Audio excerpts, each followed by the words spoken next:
네 눈앞에 왔잖아 내가 여기 있잖아 너의 입술로 말을 해줘 Say yes 나도 모르게 너에게 가고 있나 봐 부는 바람에 내 맘 Aduh, sudah jam segini putri kita belum pulang. Iya. Kemana ya? Biasanya dia sudah pulang jam segini. Papa, Mama, Dek, ada apa, Dek? aku hamil. Hamil? Hamil sama siapa, Dek? Sama pacarmu yang gak jelas kerjaannya itu? Aduh, kamu bikin malu keluarga. Udah, kamu gak usah sekolah lagi. Malu, Dek. Kamu diam di rumah saja sampai bayimu lahir. Gak usah ke gereja. Malu, Dek. Kamu tidak bisa tinggal di rumah ini. Malu sama tetangga. Kamu pergi saja hidup sendiri di tempat penampungan remaja-remaja hamil. Seru nih sinetronnya. Tega-teganya ya ayahnya kirim anaknya ke pembuangan tempat remaja putri hamil. Iya sih Lause. Tapi kalau menurut budaya timur sekarang masih wajar sih remaja putri itu hanya dibuang ke tempat penampungan anak. Bayangkan kalau sampai papahnya nggak mau mengakuinya lagi. Itu kan sangat memalukan. Jantung rasa. Loh, Sosok kok TV-nya masih nyala? Kan kita Iya. mau ngobrol-ngobrol firman Tuhan nih hari Iya nih, Jantung. ini. Matiin dulu. Iya nih Cong Tau, kita tadi habis nonton TV. Itu tentang sinetron. Ada seorang remaja putri yang hamil di luar nikah sampai sama papahnya dibuang ke penampungan anak. Ngomong-ngomong soal remaja putri yang hamil di luar nikah, hari ini kan topiknya tentang remaja putri yang hamil di luar nikah kan? Oh, maksud Lause Maria ya? Iya, kebayang ya gimana susahnya Maria menghadapi orang di sekitarnya pada waktu itu. Mungkin budayanya sama seperti kita, nggak bisa menerima remaja putri hamil di luar nikah. Ya, betul sih Lause. Kalau kita ingat kejadian Maria mengandung bayi Yesus, itu menjadi satu hal yang gak nyaman sebenarnya buat Maria juga. Apalagi statusnya Maria pada saat itu sedang tunangan dengan Yusuf. Iya. Yang biasanya orang tunangan itu pasti akan dinikahi. Dan kalau dia punya suami, maka secara semua kebutuhannya itu namanya sudah terpenuhi ketika saat itu. Baik harkat martabatnya, baik secara emosionalnya. Nah, Yusuf itu bisa jadi pelindung, Yusuf itu bisa menjadi orang yang mengangkat derajatnya sebagai wanita. Jadi, waktu berita itu disampaikan kepada Maria, tandanya pada saat itu Maria tahu bahwa dia sedang mempertaruhkan seluruh masa depannya. Kenyamanannya dia pertaruhkan, kepastian masa depannya dia pertaruhkan.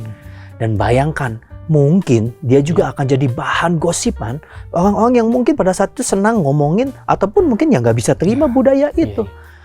Dan waktu terima hal itu semua, itu berarti tandanya dia mempertaruhkan semuanya. Masa depannya, kebanggaannya, harkat martabat keluarganya itu dipertaruhkan semuanya. Karena itu, waktu berita itu disampaikan kepada Maria, dimulai dengan kalimat yang sangat baik, yaitu apa? Jangan takut. Ya pasti takut dong, apalagi dia masih muda menghadapi tantangan sebesar itu. Wah, kalau kita pikir-pikir ya, ketika dapat tantangan sebesar itu pasti bukan satu hal yang mudah. Tapi yang indahnya, Maria menjawab dengan kalimat yang begitu indah. Sesungguhnya aku ini adalah hamba Tuhan. Jadilah padaku menurut perkataanmu itu. Wow, bayangkan ya, kita tadi lihat sinetron aja, kita pasti udah pikirin, waduh ini pasti berat banget nih buat keluarganya dan Maria. Tapi menariknya Maria berani berkata, aku cuman hamba. Jadilah menurut perkataanmu. Artinya kita bisa belajar nih dari Maria. Maria tidak mementingkan kenyamanannya, tetapi dia lebih mementingkan kehendak Tuhan bisa digenapi di dalam kehidupannya. Iya, Cong Tau, saya mau tanya nih, Cong Tau. Kenapa ya Tuhan nggak memilih putri raja gitu ya untuk jadi ibunya Yesus? Kalau putri raja, tentu masalahnya tidak sebesar yang dihadapi oleh Maria sebagai rakyat biasa. Karena kalau sebagai putri raja, pasti dia bisa bertindak seenaknya. Dia bisa merubah peraturan, dia bisa merubah hukum-hukum yang berlaku di negara saat itu.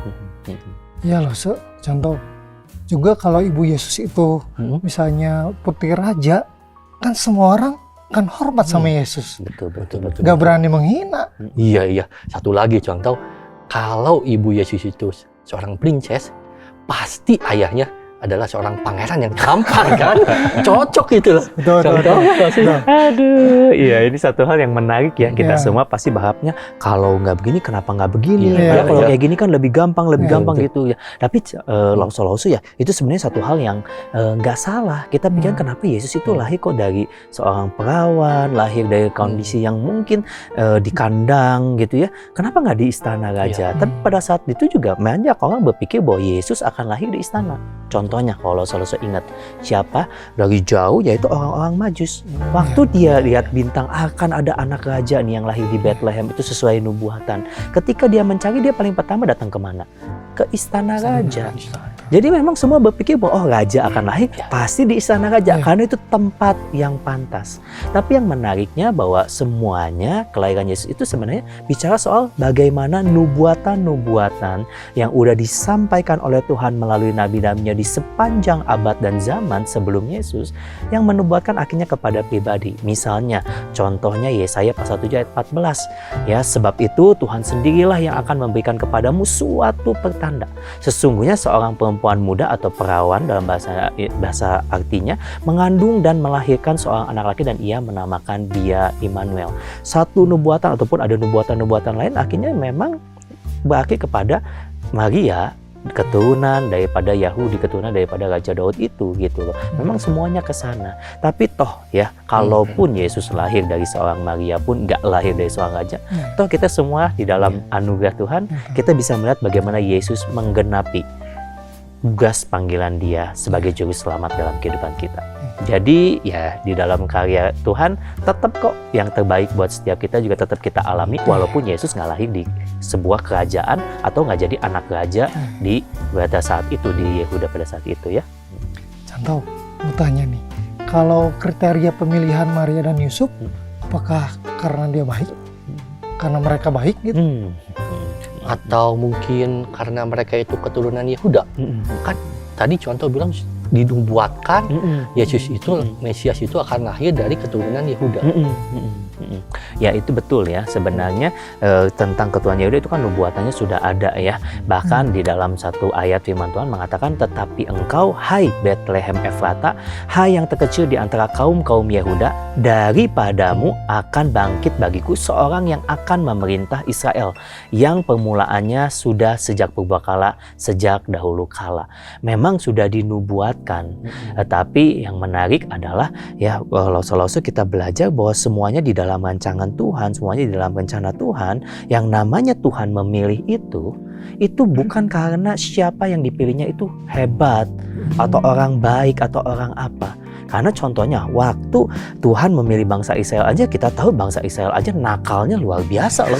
Ngelawan terus, nggak pernah berhenti sepanjang 40 tahun loh di dalam, bahkan sampai sesudah itu mereka ngelawan terus. Dan bahkan kalau kita tahu di dalam silsilah Matius, silsilah tentang Yesus, ada nama-nama raja-raja yang kita tahu karena bukan raja yang baik-baik. Tetapi toh Tuhan memakai mereka menjadi nenek moyang sampai kepada Yesus gitu ya. Jadi memang ini bicara soal nubuatan, bicara soal janji Tuhan, apalagi kalau kita tahu ya dari sejak manusia jatuh ke dalam dosa, nubuatan tentang Yesus itu sudah disampaikan kepada Hawa, keturunan Hawa, keturunan Abraham, Ishak, Yakub, dan terakhir keturunan Raja Daud ya, yang memang keturunan daripada Yehuda atau orang-orang Yahudi itu.